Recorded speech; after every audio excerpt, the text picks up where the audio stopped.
In previous video, we have already covered the topic equivalence relation. In this video, we have a new topic equivalence classes. So, what are equivalence classes? Here we have the definition of equivalence classes. The definition is an equivalence relation are from on a set A partitions the set A into pairwise disjoint subsets. These subsets are called equivalence classes determined by a relation R. The set of all elements of A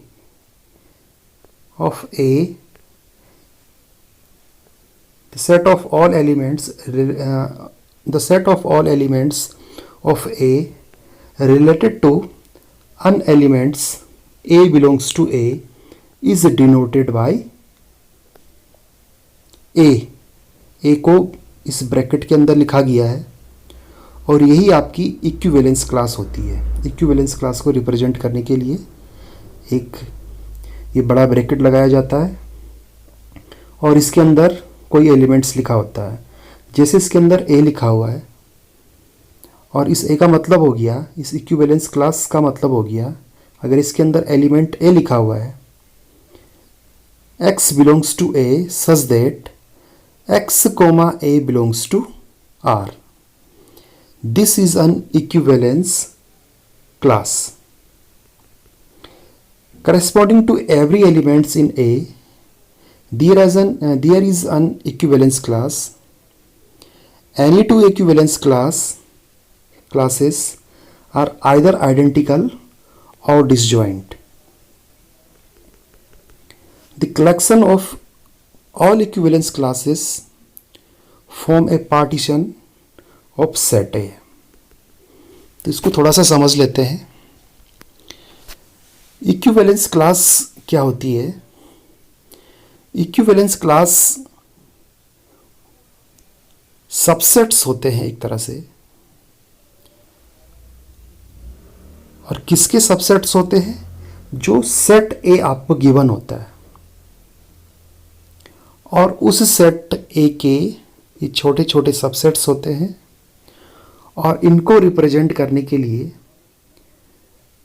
यहाँ पे इस तरह से, जैसे यहाँ पे ए small ए लिखा हुआ है और ब्रैकेट के अंदर लिखा हुआ है, तो ये इक्विवेलेंस क्लास है.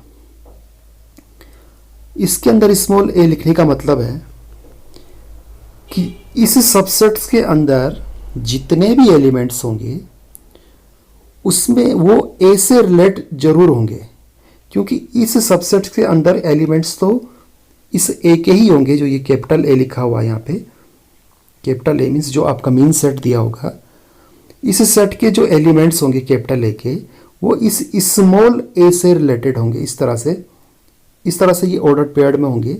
x, a, यानी x की जगह तो कुछ भी आ सकता है, x तो वेरिएबल है. यहाँ पे जो a दिया हुआ ये a फिक्स रहेगा. a इस सेट में आएगा ही आएगा. जो ऑर्डर पेयर्ड होगा, इस सेट के अंदर जितने भी एलिमेंट्स होंगे वो x, a की फॉर्म में होगा. यानी कि अगर x को मैं 1 लेता हूँ तो 1, a, x2 होगा तो 2, a, x3 होगा तो 3, a, इस तरह से चलेगा. तो इसी को इक्विवेलेंस क्लास इस तरह से रिप्रेजेंट किया जाता है उसको. तो सेट ए के जो सेट ए है इसके बहुत सारे सबसेट्स हो सकते हैं. तो इसी तरह से इक्विवेलेंस क्लास हमारी बहुत सारी होती है. जैसे यहाँ पे लिखा हुआ कि corresponding to every element in A के जितने भी एलिमेंट होंगे, हर एक एलिमेंट के लिए एक इक्विवेलेंस क्लास होगी. There is an equivalence class. और कोई भी दो इक्विवेलेंस क्लास या तो आइडेंटिकल होंगी, आइडेंटिकल मीन्स एक जैसी, सेम, और या फिर वो डिसजॉइंट होंगी. डिसजॉइंट का मतलब या तो एक जैसी होंगी या डिसजॉइंट. डिसजॉइंट का मतलब दोनों ही सेट में कुछ भी कॉमन ना हो, यानी दोनों सेट का इंटरसेक्शन करेंगे तो फाई आना चाहिए, तो ऐसे सेट को बोलते हैं disjoint set. The collection of all equivalence classes form A partition of set A. Partition of set ए का मतलब वो जितनी भी क्लासेस है इक्विवेलेंस क्लासेस, अगर हम उनका कलेक्शन कर लें यानी कि उनका यूनियन ले लें तो वापस वो सेट ए को बना लेंगे। यानी कि अगर वो 3 इक्विवेलेंस क्लासेस है, 4 है, 5 है, तो उन सारे सेट का हम यूनियन लेंगे तो वापस सेट ए आपका बन जाता है। तो इसको और ज़्यादा क्लियर करने के लिए हम लोग एक एग्जाम्पल यहाँ पे देखेंगे। तो एग्जाम्पल इस तरह से है, prove that relation R on set Z. Z means integer, integer का सेट है कोई, all integers, Z of all integers, integer numbers defined by, और रिलेशन इस तरह से डिफाइन है, X comma Y belongs to R implies that x minus y is divisible by 2। यानी relation इस तरह से दे रखा है, रिलेशन r इक्वल, इसको ऐसा भी पढ़ सकते हैं, r इक्वल और फिर x comma Y such that x minus Y is divisible by 2। यानी कि इस रिलेशन r के अंदर जो भी ऑर्डर्ड पेयर्ड होगा उनको हम आपस में उनका डिफरेंस ले लेंगे, x माइनस वाई कर देंगे, पहले वाले ऑर्डर्ड पेयर में पहले वाले एलिमेंट से दूसरे वाले एलिमेंट को माइनस करेंगे और वो किससे डिविजिबल होना चाहिए, 2 से। Is an equivalence relation on Z. तो पहली चीज़ तो ये बतानी है कि ये एक इक्विवेलेंस रिलेशन है, ये वाला रिलेशन, जिस रिलेशन आर में ordered paired x comma Y दिया हुआ और उनका जो डिफरेंस है यानी x minus Y divisible by 2, ये एक इक्विवेलेंस रिलेशन है। और इसी क्वेश्चन के साथ find equivalence classes determined by R, और इसका दूसरा पार्ट है, इसमें हमें इक्विवेलेंस क्लासेस बतानी है जो डिटरमाइंड बाय आर हो। तो इसका सॉल्यूशन, तो सॉल्यूशन के लिए सबसे पहले हम लोग इक्विवेलेंस रिलेशन प्रूफ करेंगे। लास्ट वीडियो में ये इक्विवेलेंस रिलेशन आपको बता दिया गया था। तो सबसे पहले हम लोग इसकी रिफ्लेक्सिबिलिटी यानी कि ये चेक करेंगे कि क्या ये रिलेशन रिफ्लेक्सिव है या नहीं है, क्योंकि इक्विवेलेंस रिलेशन दिखाने के लिए हमें रिफ्लेक्सिव, सिमेट्रिक और ट्रांजिटिव दिखाना होगा रिलेशन को। तो सबसे पहले रिफ्लेक्सिबिलिटी इसकी चेक करते हैं। तो रिफ्लेक्सिबिलिटी के लिए let x comma X belongs to r, क्योंकि रिफ्लेक्सिव रिलेशन के लिए x कोमा एक्स या a कोमा a या जो भी कहो b comma b same elements लेते हैं ऑर्डर्ड पेयर में। x comma X belongs to r, अगर x कोमा एक्स r में आ रहे हैं तो r क्या गिवन है, अब हमें x से, जैसे यहाँ x comma Y belongs to r था तो x से y को घटाना है, माइनस करना है और किससे डिविजिबल होना चाहिए, 2 से। वही सेम चीज़ यहाँ पे करेंगे, x माइनस वाई इक्वल 0। तो यहाँ पे x एक्चुअली यहाँ पे x माइनस एक्स लिखा है क्योंकि दोनों सेम एलिमेंट्स है, और यहाँ पे ये y नहीं लिखा है, x minus X comma X का मतलब x minus X is equal 0। ये y नहीं लिखा है, इसको आप x पढ़िएगा क्योंकि यहाँ पे सेम एलिमेंट्स लिखा हुआ x comma X, x comma y लिखा होगा तब x माइनस वाई करना है। तो x माइनस एक्स इक्वल 0, और 0 को हम ऐसा भी लिख सकते हैं 0 इंटू 2, और ये किससे डिविजिबल होता है, 2 से। तो 0 किसी भी नंबर से डिविजिबल हो जाता है, तो इसलिए ये रिलेशन R जो है आपका रिफ्लेक्सिव है। दूसरा रिलेशन है सिमेट्रिक दिखाना है।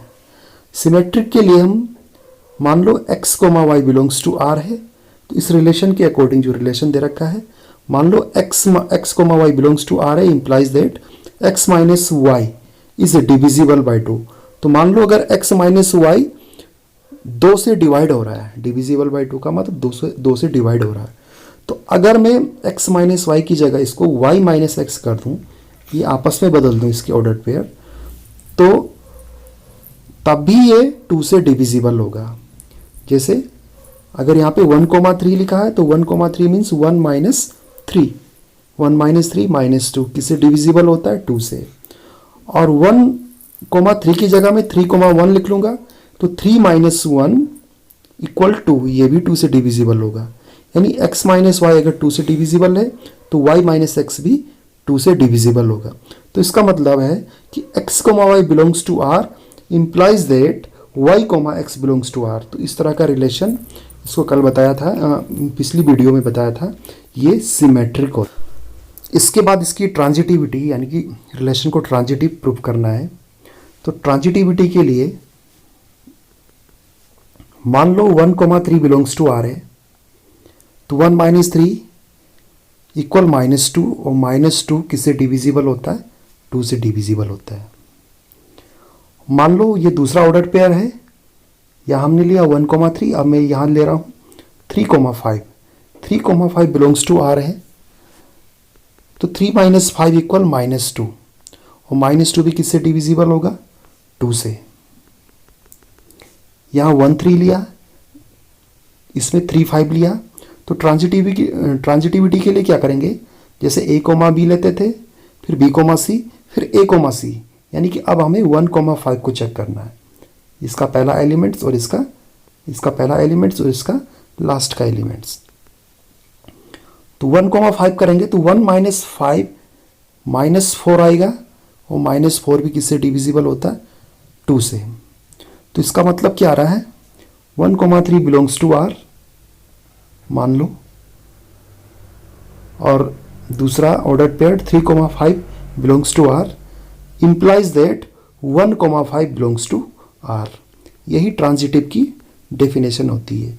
यानी 1,3 अगर आर में आ रहा है, 3,5 भी आर में आ रहा है, 1,3 भी 2 से डिविजिबल है, 3,5 भी 2 से डिविजिबल है। तो हम देखेंगे पहला और ये लास्ट वाला एलिमेंट्स, ये पहला वाला और ये लास्ट वाला 1,5 बिलोंग्स टू आर आना चाहिए। तो 1,5 का मतलब 1 माइनस 5 करेंगे, माइनस 4 आएगा, माइनस 4 भी 2 से डिविजिबल होता है, इसलिए 1,5 बिलोंग्स टू आर। तो ये इस तरह से ये relation R is an equivalence relation. तो ये रिलेशन आर आपका इक्विवेलेंस रिलेशन आ गया। तो इस तरह से ये रिलेशन आर रिफ्लेक्सिव भी था, सिमेट्रिक भी था और ट्रांजिटिव भी था, इसलिए रिलेशन आर आपका इक्विवेलेंस रिलेशन हो जाएगा। और उसके बाद जो नेक्स्ट पार्ट है इस क्वेश्चन का, उसमें हमें इक्विवेलेंस क्लास फाइंड करनी है। तो इसमें देख लीजिए, let us now find the equivalence class determined by R. अब इक्विवेलेंस क्लास कैसे फाइंड की जाती है, डेफिनेशन से अगर आपको समझ नहीं आया तो यहाँ पे आप समझ सकते हैं इस चीज़ को। तो सबसे पहले मैं यहाँ पे इस ब्रैकेट के अंदर 0 लिख रहा हूँ, तो ये इसकी पहली इक्विवेलेंस क्लास है। तो 0 का मतलब, क्योंकि ये वैसे तो ये सबसेट होगा किसका, जो सेट आपका गिवन होगा। सेट क्या गिवन था? इंटीजर का। तो ये इंटीजर का सबसेट होगा। तो इसमें मैंने 0 इसलिए लिखा हुआ है क्योंकि इस सबसेट का जो मतलब है वो है x belongs to z, x कोई इंटीजर होगा, such that x, 0 belongs to r। यानी कि इस वाले सबसेट के अंदर जितने भी एलिमेंट्स होंगे वो 0 से रिलेट होंगे, उनके साथ 0 आएगा ही आएगा। तो इसको आगे देखो, आगे इसमें यही चीज़ लिखी है, x belongs to z such that, और x, y belongs to r जो आपको रिलेशन दिया था। तो उसका मतलब क्या था रिलेशन में अगर x, y belongs to r होता था तो उसको लिखते थे x minus Y divisible by 2। तो यहाँ पे क्या लिखा हुआ, x, 0 बिलोंग्स टू r, तो इसको मैं क्या लिखूंगा, x से 0 घटाएंगे, x माइनस 0 डिविजिबल बाई 2। और फिर इसी को आगे लिखेंगे, x belongs to z, x से 0 गया, x ही आपका बचता है, तो x इज डिविजिबल बाई 2। तो यानी कि हमारे पास जो सेट है, वो जो सबसेट है वो इस तरह का है कि x बिलोंग्स टू z और x डिविजिबल बाई 2। तो ऐसा सबसेट अगर हम बनाते हैं तो उस सबसेट के अंदर जो एलिमेंट्स आएंगे वो क्या आएंगे, 0, क्योंकि 0 क्या होगा, 0 2 से डिविजिबल होता है। उसके बाद +2 -2, +2 भी 0 से 2 से डिविजिबल होता है, और -2 भी 2 से डिविजिबल होता है। +-4 +-6 ऐसे ही सॉन करके +-8 +-10 और जितने के जितने सारे इवन इंटीजर हैं वो सारे के सारे 2 से डिविजिबल होते हैं। तो ये पहली वाली इक्विवेलेंस क्लास हो गई, जो जिसके सारे एलिमेंट्स किससे रिलेटेड होंगे, 0 से, यानी कि उसके अंदर जो भी ऑर्डर पेयर्ड होगा इस तरह से लिखा होगा x, 0, तो ये 0 से रिलेटेड हो जाएंगे। फिर दूसरी इक्विवेलेंस क्लास अगर देखते हैं हम लोग, तो मैंने इसके लिए ब्रैकेट में 1 लिखा हुआ है, तो इसका मतलब क्या हो गया कि x belongs to z, x, 1 belongs to r। अब इसमें 1 को जो दूसरा वाला एलिमेंट है ऑर्डर पेयर का, उसमें हम 1 रखेंगे। जैसे इसमें 0 रखा था तो इसमें क्या रखेंगे 1, और आगे x का मतलब बाकी के इंटीजर हम लेंगे। और फिर ये रिलेशन की रिलेशन जो गिवन था, रिलेशन में क्या था, x, z belongs to x belongs to z such that, तो x, 1 का मतलब हो गया x -1 किससे डिविजिबल होना चाहिए, 2 से। तो ये कब होगा, जब हम x की जगह क्या क्या वैल्यू लेंगे, x की जगह मैं 1 लूँगा या -1 लूँगा। अगर मैं सपोज x की जगह +1 लेता हूँ तो 1 - 1 0, 0 2 से डिविजिबल होता है। और अगर मैं x की जगह -1 लेता हूँ तो -1 -1 -2 भी किससे डिविजिबल होता है, 2 से। ऐसे ही +-3 लेंगे तो 3 - 1 2, या -3 -1 -4, तो ये भी 2 से डिविजिबल। ऐसे ही +-5 +-7 +-9 सो ऑन करके सारे के सारे ये ऑड वाले जो इंटीजर है ये आ जाएंगे इसमें। क्योंकि अब इस वाले इक्विवेलेंस क्लास में देखोगे आप लोग, तो सारे एलिमेंट्स किससे रिलेट है, 1 से रिलेट है। इसके बाद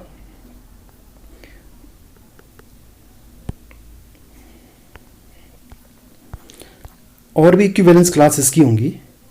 जैसे ये 2 को हमें 2 से ले लेता हूँ, तो अगर मैं 2 को ब्रैकेट के अंदर लिखता हूँ तो x belongs to z, x, 2 belongs to r, और इसका मतलब क्या हो गया, x - 2 इज डिविजिबल बाई 2।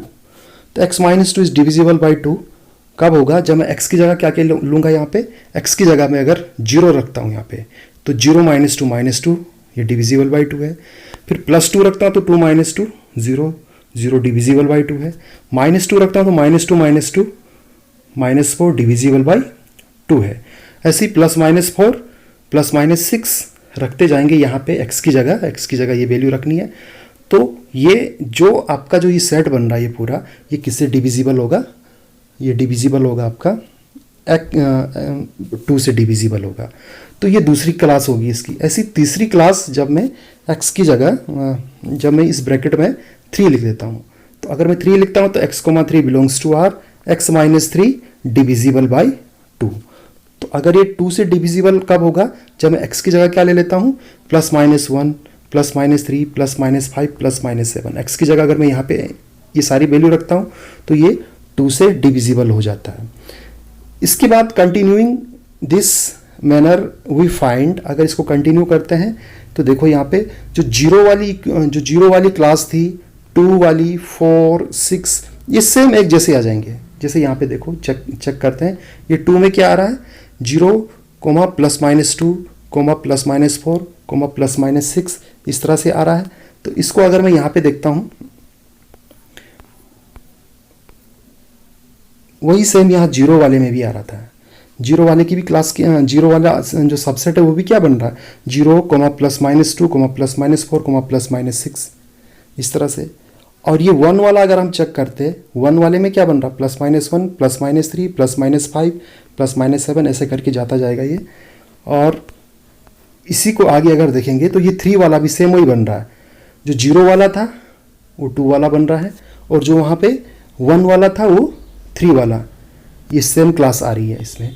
तो ये जो क्लास है, ये क्लास 0 जिसके अंदर लिखा होगा, ये 2 लिखा होगा, 4 लिखा होगा, 6 लिखा होगा, मीन्स इस क्लास के सारे एलिमेंट 0 से रिलेटेड है, इस क्लास के सारे एलिमेंट 2 से रिलेटेड है, इस क्लास के सारे एलिमेंट्स 4 से रिलेटेड है, और इस क्लास के सारे एलिमेंट 6 से रिलेटेड है। ऐसे ही 8, 10, 12, 14 सारे के सारे इवन वाले, इन सब में सेम एलिमेंट्स आएंगे, एक ही जैसे ये सेट बन जाएगा। मीन्स ये अलग अलग चीज़ें नहीं होंगी, इनको ही बोला जाता है आइडेंटिकल, ये आइडेंटिकल क्लासेस है।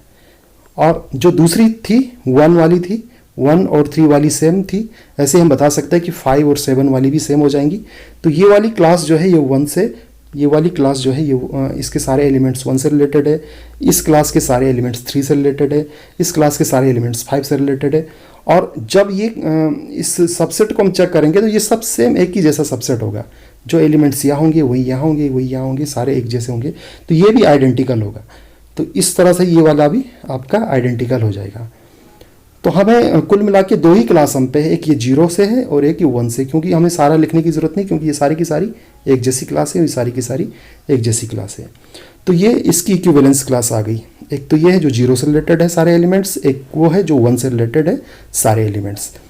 और 0 से रिलेटेड जो एलिमेंट्स है उसमें सारे के सारे इंटीजर क्या थे, उसके जो सारे एलिमेंट्स थे क्या थे, वो सारे एलिमेंट्स थे 0, ये वाले थे 0, +-2, +-4, +-6। और जो 1 वाले थे जिसमें जो 1 से रिलेटेड थे उस वो जो सबसेट थे उसके एलिमेंट्स क्या है, +-1, +-3, +-5, +-7। इसी तरह से ये 9, 11 प्लस माइनस में जाता जाएगा आगे। तो अब देखो ये दोनों ही क्या है, आपस में डिसजॉइंट भी है, यानी कि जो इस वाले में तो ऑड था, इवन था, और इस वाले में सारे के सारे ऑड इंटीजर आ रहे हैं। तो इन दोनों का अगर इंटरसेक्शन करते तो ये 5 आता। तो कुल मिला के हम पे 2 ही क्लास मिल रही है, एक तो ये 0 से रिलेटेड है सारे एलिमेंट्स जिसके, और एक जो 1 से रिलेटेड है, या 0 की जगह मैं 2 लिखूंगा या इसकी जगह 3 भी लिख सकता हूँ। तो है तो ये 2 ही क्लास बनेगी वैसे, क्योंकि बाकी के सारे ये वाले सारे आइडेंटिकल है और ये वाले सारे आइडेंटिकल है। तो इन दोनों का इंटरसेक्शन, तो ये बताया गया था डेफिनेशन में कि 2 क्लास या तो आइडेंटिकल होगी या फिर डिसजॉइंट होंगी। तो ये आइडेंटिकल है लेकिन ये आपस में डिसजॉइंट है इस तरह से।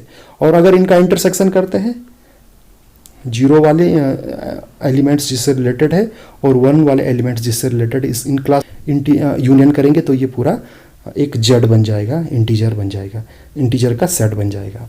तो इसी को आप इक्विवेलेंस क्लास कहते हैं। तो अगर डेफिनेशन क्लियर नहीं हुई तो यहाँ से आप लोग इसे क्लियर कर सकते हैं। और इसके बाद इसमें होमवर्क देख लीजिए। होमवर्क का पहला क्वेश्चन है, the relation R on Z given by x, y belongs to r, x - y is divisible by 3।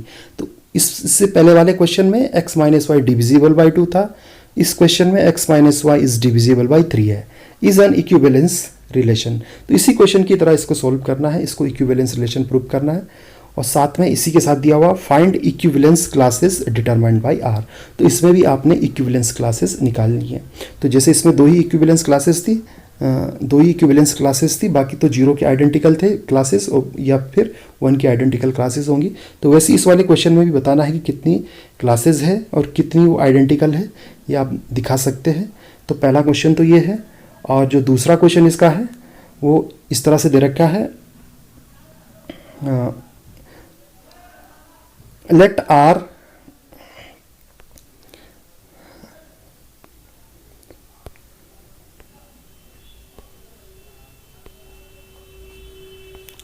ये दूसरा क्वेश्चन इसका है, let R be the equivalence relation on set ये दे रखा आपका 0, 1, 2, 3, 4, 5। इस तरह से ये पूरा इंटीजर नहीं, जबकि इस वाले क्वेश्चन में हमने क्या पढ़ा था, इससे पहले वाले में इंटीजर का सेट था, लेकिन यहाँ पे सेट सिर्फ ये दे रखा आपको।